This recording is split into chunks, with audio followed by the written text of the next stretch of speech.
Muy buenos días, amada iglesia. Qué alegría es poder reunirnos nuevamente un domingo en la presencia de nuestro Padre Celestial. Y como lo acabamos de mencionar en la oración, en realidad cada uno de nosotros ha venido este día a buscar a Dios porque necesita ser alimentado espiritualmente por Él.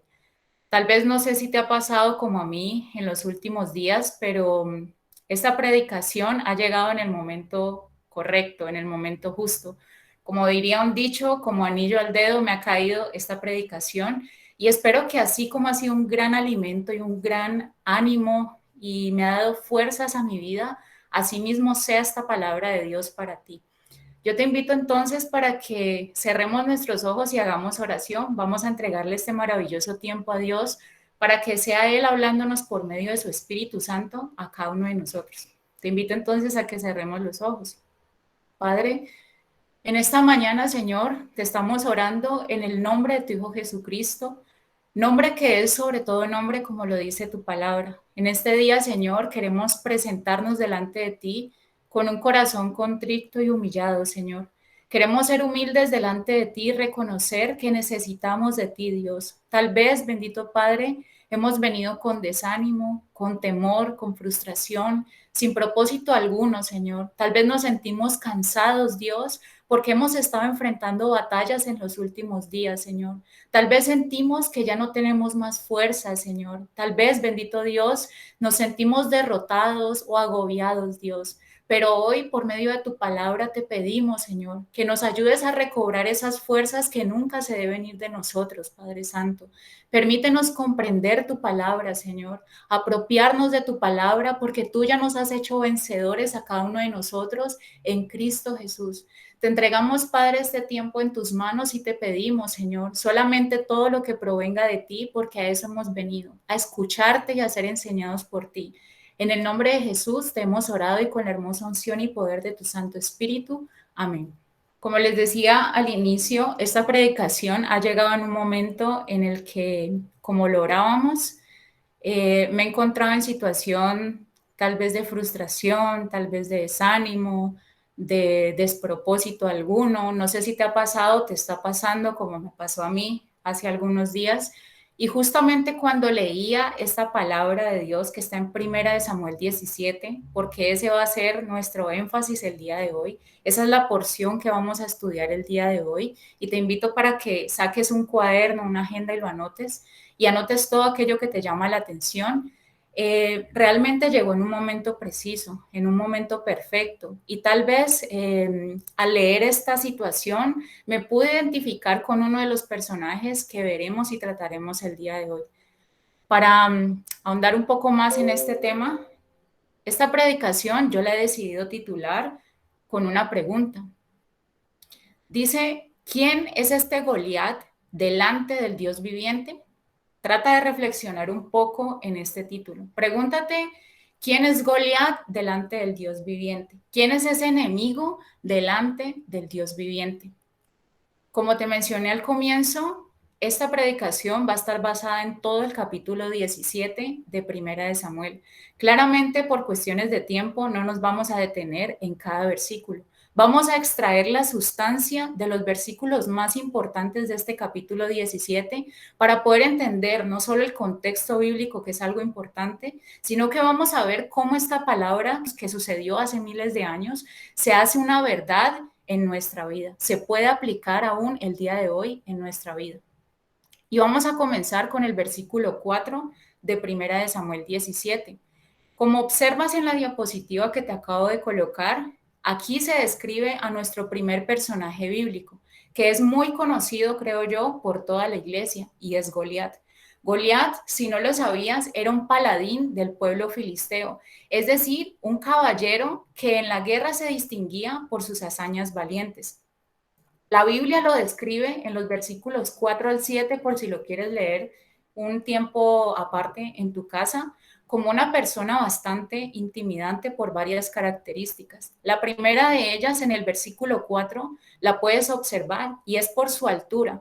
Dice la palabra de Dios que este Goliat medía 6 codos y un palmo. Eso aproximadamente en metros es 2,90 metros, casi 3 metros de alto medía este Goliat.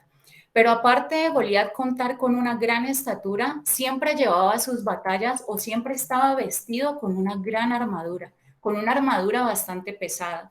Si observas en su cabeza, siempre llevaba un casco de bronce. Si observas su pecho, este llevaba una cota de malla que pesaba 5.000 ciclos de bronce, aproximadamente 57 kilogramos. Esta cota de malla es una especie de camisa o de túnica larga de metal que protegía a los soldados de los cortes, impactos o perforaciones que les pudiera ocasionar el pueblo enemigo. Si observas en la parte de sus piernas, puedes ver que él mantenía con unas grebas de bronce, que era una pieza de la armadura que cubría desde las rodillas hasta el tobillo a este caballero o a los caballeros que lo utilizaban. La Biblia también dice que entre sus hombros este Goliat llevaba jabalina de bronce y llevaba una lanza de 600 ciclos de hierro, que es un peso aproximado de 6.8 kilogramos. Y por si fuera poco, llevaba siempre un escudero, un sirviente que llevaba su escudo y las armas de Goliat. Como puedes observar con lo que te acabo de mencionar, este Goliat debía demostrar tener una apariencia física bastante buena, una capacidad de fuerza bastante resistente, al permanecer durante toda la batalla con este tipo de armadura tan pesada. Y claramente estas características que te acabo de mencionar hacían pensar no solo a Goliat, sino a cualquier persona del pueblo que este personaje aparentemente era invencible. Y es que este mismo Goliat se enorgullecía de sus características físicas, se enorgullecía de su capacidad de fuerza o de resistencia ante los demás pueblos. ¿Y sabes cuál era otra de las armas que tenía Goliat? No solo su armadura física, él decidía intimidar a sus pueblos enemigos. En este caso, decidió intimidar al pueblo enemigo que era Israel. Y lo puedes observar en los versículos 8 al 10, cómo él reta al pueblo de Israel para que entre ellos elijan a cualquier hombre, al mejor de sus hombres que ellos consideren para que vaya y haga frente a este gran Goliat. Y vamos a leerlo porque está en los versículos del 8 al 10. Dice la palabra de Dios, y se paró, está hablando de Goliat, y dio voces a los escuadrones de Israel, diciéndoles, ¿para qué os habéis puesto en orden de batalla? ¿No soy yo el filisteo y vosotros los siervos de Saúl? Escoged de entre vosotros un hombre que venga contra mí. Si él pudiere pelear conmigo y me venciere, nosotros seremos vuestros siervos. Y si yo pudiere más que él y lo venciere, vosotros seréis nuestros siervos y nos serviréis. Y añade por último en el versículo 10 este Goliat, hoy yo he desafiado al campamento de Israel, dadme un hombre que pelee conmigo. Estas amenazas que acabamos de leer en los versículos 8 al 10, Goliat las lanza contra el pueblo de Israel, ¿cuántos días? No solamente un día, ni 2 días, ni 3 días. La palabra de Dios en el versículo 16 de Primera de Samuel 17 dice que la lanza durante 40 días. ¿Te puedes imaginar tú como ejército de Israel siendo amedrentado por otra persona durante 40 días? Tanto en horas de la mañana como en horas de la tarde. Este Goliat estuvo generando temor, generando pavor a todo el campamento de Israel con estas amenazas, sin cansarse, sin desmayar, sin decaer, orgulloso de su gran capacidad de tener al pueblo de Israel, tanto al ejército como al rey Saúl, totalmente amedrentados, totalmente atemorizados y totalmente horrorizados. En el mismo momento en el que se desarrollan estos acontecimientos, vemos cómo la Biblia introduce a otro de los personajes bíblicos más importantes de las Escrituras, y es David. Vemos en el versículo 12 del capítulo 17, primera de Samuel, que David era el hijo menor de Isaí. En pocas palabras, era el octavo hijo de Isaí. Y este David tenía un oficio que no tenía nada que ver con enfrentarse en batallas con otros pueblos, como si era el oficio de Goliat, sino que tenía un oficio más bien noble. Su oficio era apacentar las ovejas de su padre. Lo puedes comprobar en el versículo 15. Resulta que David tenía 3 hermanos mayores y esos 3 hermanos mayores de David hacían parte del ejército de Israel, que en ese momento estaban siendo amedrentados ya durante 40 días por ese Goliat. Vemos entonces que más adelante en algunos versículos, en el versículo 18, que Isaí manda a su hijo David con una misión a ese campamento en donde están sus otros 3 hijos mayores, para que les lleve alimento y vea si están bien. Sale David entonces como ese hombre noble, como ese hombre obediente a llevar el encargo de su padre a sus hermanos y llega justo en el momento cuando el ejército de Israel está saliendo para la batalla contra los filisteos. En los versículos 20 al 22 se nos muestra que un ejército se ubica enfrente del otro ejército. Imagínate en este momento, el ejército de los filisteos está sobre un extremo y el ejército de Israel está sobre el otro, y en medio de ellos está el valle. Y en medio de las filas de ese ejército de los filisteos sale Goliat nuevamente a lanzar las amenazas que leímos hace un rato. La diferencia en este momento o en este instante, cuando Goliat lanza nuevamente estas amenazas, es que David está presente. David ha escuchado las amenazas de ese Goliat y es entonces en donde le surge una pregunta a David y se la hace a los varones que están junto a él, que están cerca de él. Mira lo que dice el versículo 26. ¿Qué harán al hombre que venciere a este filisteo y quitare el oprobio de Israel? Porque ¿quién es este filisteo incircunciso para que provoque a los escuadrones del Dios viviente?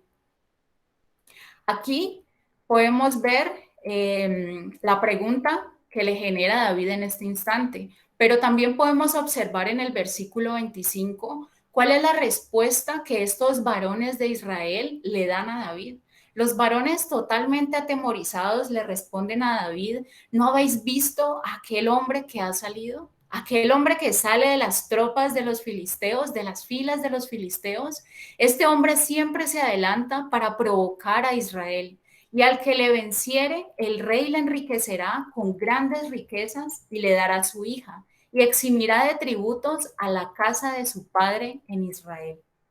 Y aquí podemos ver una gran diferencia entre la respuesta del ejército de Dios a la respuesta de David.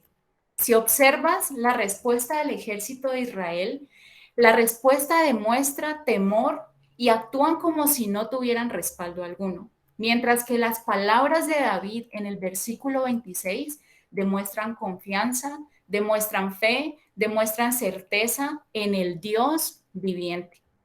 Y aquí en el versículo 26 han llamado mi atención 2 cosas bastante importantes. Te las he subrayado y te las he puesto en negrilla. La primera de ellas habla sobre David refiriéndose al oprobio de Israel.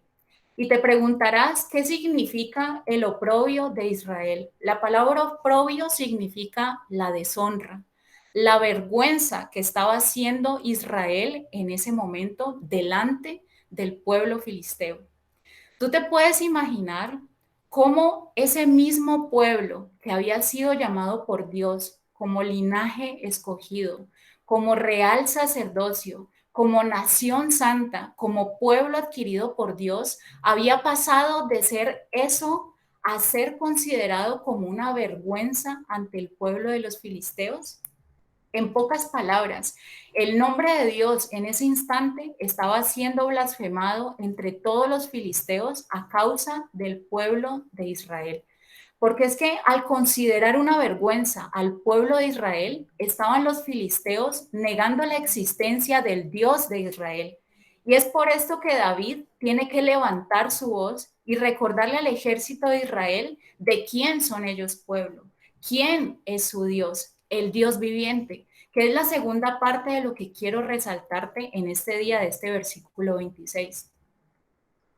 Dice David: porque ¿quién es este filisteo incircunciso para que provoque a los escuadrones del Dios viviente? El Dios viviente, ¿sabes quién es el Dios viviente? Jehová de los ejércitos es el Dios viviente, el mismo Dios de Israel. No es un Dios pagano, es el único Dios verdadero. Y ellos, el ejército de Israel, son sus escuadrones, son sus caballeros, son sus soldados. David no solo tuvo que levantarse y recordarle al ejército de Israel quién era su Dios, tuvo que también hacerlo delante del rey Saúl. Y al pueblo en general también se los manifestó, también se los recordó. Y mira lo que dice la parte A del versículo 32. Y dijo David a Saúl, no desmaye el corazón de ninguno a causa de él. No desmaye el corazón de ninguno a causa de ese Goliat. ¿Y sabes qué significa no desmayar el corazón? Quiere decir, no se pierda el conocimiento que tenemos de Dios. No dejemos de recordar quién es nuestro Dios. No se pierda nuestro ánimo, porque nuestro ánimo viene de Dios. No perdamos el valor que como pueblo tenemos en Dios. No perdamos las fuerzas, porque las fuerzas vienen de nuestro Dios. Ni tú, rey Saúl, que eres el gobernante de Israel, ni el ejército, que son los escuadrones del Dios viviente, ni el pueblo en general, porque es posesión de Dios. Y te preguntarás, bueno, ¿qué tiene que ver esta historia que se escribió hace muchísimo tiempo con mi vida actual? ¿Qué tengo que ver yo con esta historia que ya tal vez me la sé de memoria? Y es que en realidad aquí podemos ver en ese Goliat al que describimos al inicio de la predicación, representando ahí a nuestro enemigo. ¿Y sabes cuál es ese enemigo que tú y yo tenemos? El mundo, la carne y Satanás. Y si pusiste atención, puedes ver cómo el enemigo trabaja diariamente. Trabaja con el temor, trabaja con la desconfianza, trabaja con la duda, para que no creamos en Dios como un Dios vivo, sino como un Dios cualquiera, como si nuestro Dios fuese un Dios pagano. Por eso, en este versículo 26, en la parte B, creo que puedes entender a qué se refería David con esta pregunta. Y es la pregunta que nosotros nos debemos hacer en este día. ¿Quién es este filisteo incircunciso? ¿Quién es nuestro enemigo para que provoque a los escuadrones del Dios viviente? En pocas palabras, como el título de esta predicación. ¿Quién es nuestro enemigo delante del Dios viviente? Este enemigo está siendo representado en este filisteo, en este versículo. ¿Y sabes cuántos días lleva actuando el enemigo, lanzándote temores, lanzándote dudas, lanzándote angustias? Yo creo que más de 40 días, tanto en la mañana como en la tarde, como en la noche, ese enemigo ha salido y ha salido a nuestro encuentro para lanzarnos temor, para lanzarnos ideas de desesperanza, ideas de tristeza. Y hemos permitido, al igual que el ejército de Israel, que causen efecto en cada uno de nosotros. Hemos venido tal vez hoy con un corazón herido, con un corazón afligido, con un corazón temeroso, porque ese enemigo ha atacado nuestra vida laboral, nuestra vida personal, nuestra vida familiar, nuestra salud. Y estamos a punto de dejarle ganar como lo estaba el ejército de Israel. Estamos a punto de entregarle una victoria al enemigo cuando el enemigo no tiene ninguna victoria, cuando la única victoria le pertenece al Dios viviente. Sin embargo, hoy Dios nos quiere animar a cada uno de nosotros. Te quiere levantar y me quiere levantar. Y quiere recordarte quién es ese enemigo delante del Dios viviente. Pregúntate en este día, ¿quién crees que es el enemigo? ¿Quién crees que es el mundo o esa situación difícil que estás pasando el día de hoy delante del Dios viviente? La palabra de Dios te lo va a decir porque ni siquiera son mis palabras. Es la misma palabra inspirada por Dios la que te está dando la respuesta. Cristo ha vencido al mundo. Por lo tanto, el mundo no tiene ninguna victoria sobre ti. Juan 16:33 dice las mismas palabras que Jesús nos dice a cada uno de nosotros. Estas cosas os he hablado para que en mí tengáis paz. En el mundo tendréis aflicción, ¿pero qué? Pero confiad, yo he vencido al mundo. Jesús te está diciendo en esta mañana a ti y me está diciendo a mí, confiad, tranquilo, no te amedrantes, no sientas temor, no sientas tristeza, pues yo he vencido al mundo. Yo estoy contigo. Tal vez estás pasando una situación de enfermedad, una enfermedad tal vez medianamente, gravemente, tal vez es algo sencillo de solucionar, pero tal vez estás siendo afligido por esa enfermedad. Ahora pregúntate en este día, ¿qué es esa enfermedad delante del Dios viviente?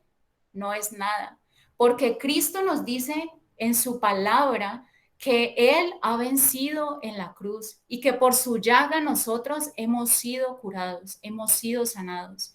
Mira lo que dice Isaías 53 en el versículo 5. Mas Él, Jesucristo, herido fue por nuestras rebeliones, molido por nuestros pecados. El castigo de nuestra paz fue sobre Él y por su llaga fuimos todos nosotros curados. Tal vez tienes miedo de morir. Tal vez estás en una situación en la que un familiar cercano ha fallecido. Pero pregúntate, ¿qué es la muerte delante del Dios viviente? La muerte delante del Dios viviente no es nada, porque Dios nos ha dado la victoria por medio de nuestro Señor Jesucristo. Mira lo que dice Primera de Corintios 15 del 54 al 57. Y cuando esto corruptible se haya vestido de incorrupción y esto mortal se haya vestido de inmortalidad, entonces se cumplirá la palabra que está escrita. Sorbida es la muerte en victoria. Pregúntate hoy, ¿dónde está, oh muerte, tu aguijón? ¿Dónde, oh sepulcro, tu victoria? Ya que el aguijón de la muerte es el pecado y el poder del pecado la ley. Mas gracias sean dadas a Dios que nos da la victoria por medio de nuestro Señor Jesucristo. La victoria nos la da por medio de nuestro Señor Jesucristo. Y es que si estas promesas son una verdad, son una realidad, son como dice la palabra de Dios, en Él sí y en Él amén, entonces ¿por qué desmayamos igual que el ejército de Israel ante momentos de dificultad, ante momentos de batalla? El Salmo 42:5 nos dice, ¿por qué te abates, oh alma mía, y te turbas dentro de mí? Espera en Dios. Espera en Dios porque aún he de alabarle, salvación mía y Dios mío. En otras palabras, ¿por qué estoy desanimado? ¿Por qué está triste mi corazón? Porque me he enfocado en ver a Goliat y he puesto mi esperanza en mis fuerzas, en mi capacidad de enfrentar a ese Goliat, cuando en quien debería verdaderamente estar puesta mi esperanza, mi mirada, mi confianza, mi fe, mi seguridad, es en el único, en aquel que puede verdaderamente salvarme, en mi Dios, el Dios viviente, el Dios que vive. Lo que hoy Dios nos quiere enseñar a cada uno de nosotros en este día es que la iglesia está siendo representada en estos pasajes como el ejército de Israel. Ese somos cada uno de nosotros, como ese ejército de Israel que tal vez está actualmente viviendo hoy en temor, en desánimo, en tristeza, entre otros. Y necesita Dios que en medio de ese ejército de Israel se levante un David. ¿Un David para que qué? Para que reconozca que verdaderamente nuestro Dios es Dios, el Dios viviente, y para que anime a la iglesia a volver y poner nuestra mirada y nuestra confianza en el único Dios viviente. Un David que se pare enfrente del enemigo y le diga tal como está aquí escrito en el versículo 45. Tú vienes a mí, Goliat o enemigo, con espada y lanza y jabalina, mas yo vengo a ti en el nombre de Jehová de los ejércitos, el Dios de los escuadrones de Israel, a quien tú has provocado. ¿Sabes? Se debe levantar un David que esté vestido con toda la armadura que Dios nos ha dado, que no es como esa armadura que vimos de Goliat, hecha de bronce o de hierro, pesada y supuestamente imponente, sino que nos debemos vestir de una armadura que es mucho más fuerte, que es eficaz, que es poderosa, que es más cortante que espada de dos filos. ¿Y sabes cuál es esa armadura que tú y yo tenemos? La palabra de Dios. De esa armadura estuvo vestido David ante Goliat, con la armadura de Dios, con la palabra de Dios, aferrado a las promesas de Dios, de lo que él conocía de Dios. Y mira lo que contiene esa armadura, porque esta armadura tiene cosas impactantes y esta misma armadura también nos la tenemos que poner cada uno de nosotros. David tenía ceñido los lomos con la verdad. Eso lo puedes ver en Efesios 6 del 14 al 18, pero te he puesto un gráfico para que observes claramente lo que contiene esa armadura. Ese cinturón que tenía David, que tenía puesto David, era la verdad. David estaba vestido con la coraza de la justicia. David tenía calzado sus pies con el apresto del Evangelio de la paz. David tenía como escudo la fe que es la que apaga todos los dardos de fuego del enemigo. ¿Y cuáles son los dardos de fuego del enemigo? El temor, la tristeza, la angustia, el despropósito, la desesperanza, la desconfianza y síguele aumentando. David tenía como yelmo su salvación, el yelmo, protegiendo su mente, sus pensamientos, su cabeza de las mentiras del enemigo, que querían hacerle pensar que iba a ser esclavo del enemigo.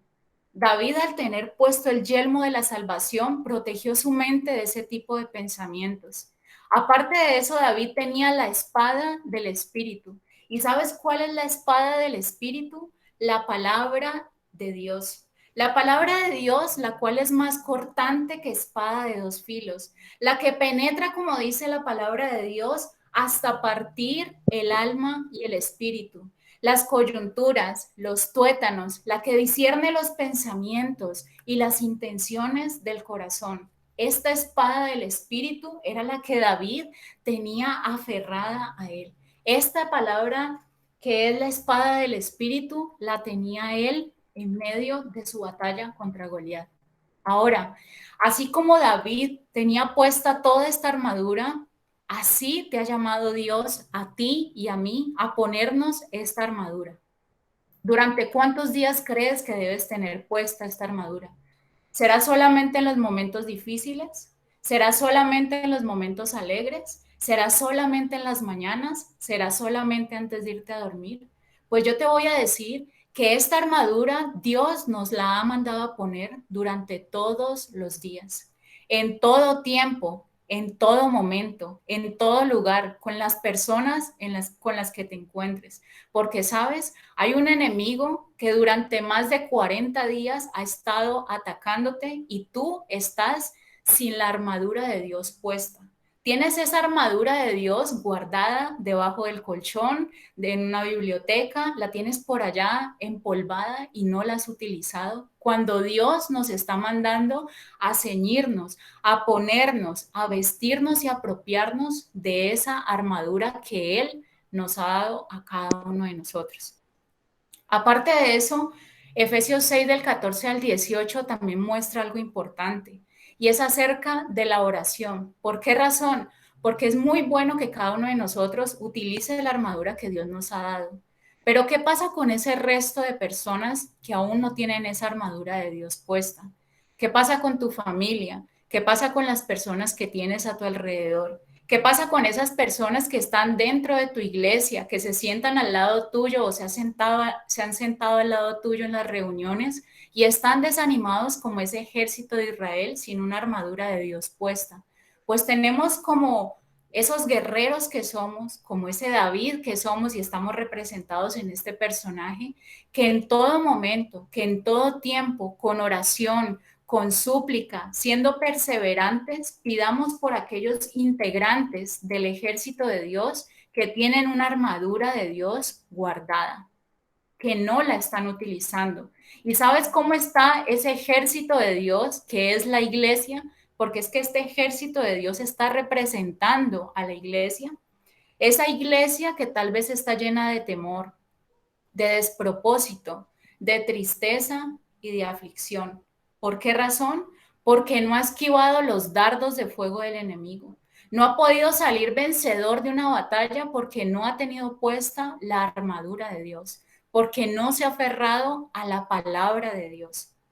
Dios está buscando en este día ese David que ayude al ejército de Dios a levantar las manos caídas y las rodillas paralizadas de quienes por el miedo al enemigo, al mundo, a la carne y a Satanás están a punto de dejarse derrotar. Por último, el Señor nos quiere recordar la promesa que en Dios cada uno de nosotros tiene. Mira lo que dice Isaías 41, versículo 10. No temas porque yo estoy contigo. No desmayes porque yo soy tu Dios que te esfuerzo. Siempre te ayudaré. Siempre te sustentaré con la diestra de mi justicia. Ahora, cuando hemos acabado de leer este versículo 10 de Isaías 41, pregúntate nuevamente, ¿quién es este Goliat? ¿Quién es este enemigo delante del Dios viviente? Pues yo te quiero recordar que ese enemigo no es nada delante del Dios viviente. Que el Señor bendiga su palabra.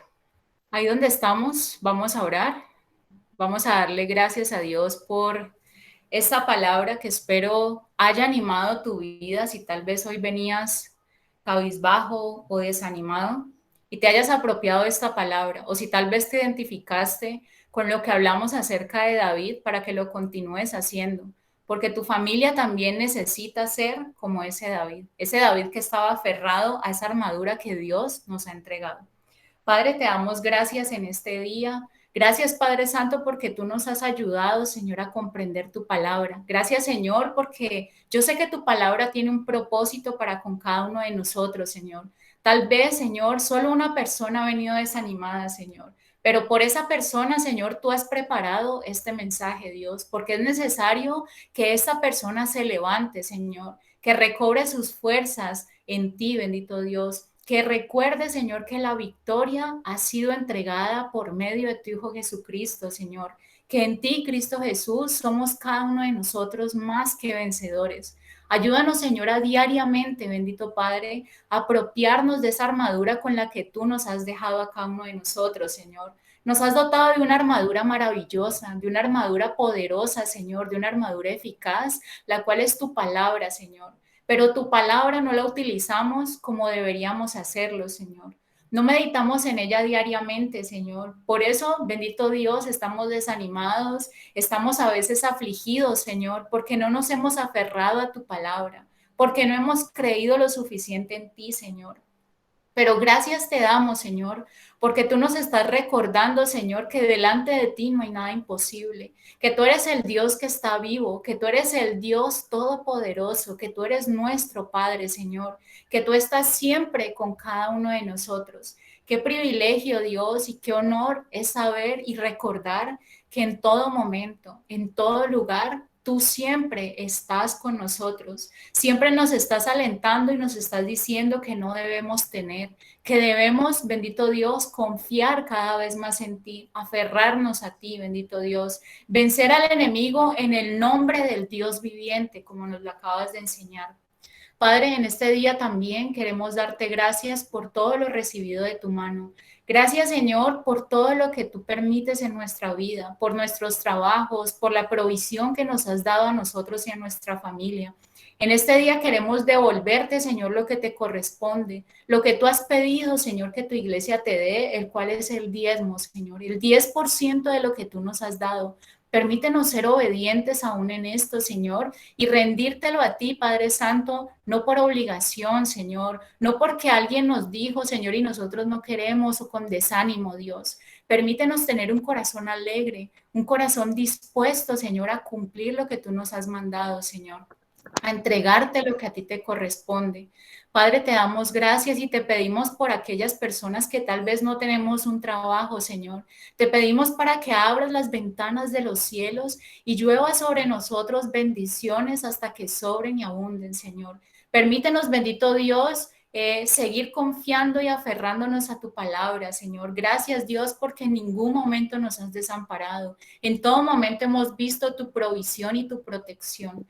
Te hemos entregado este tiempo, Señor, esta predicación en el nombre de tu Hijo Jesucristo y bajo la hermosa unción y poder de tu Santo Espíritu. Amén.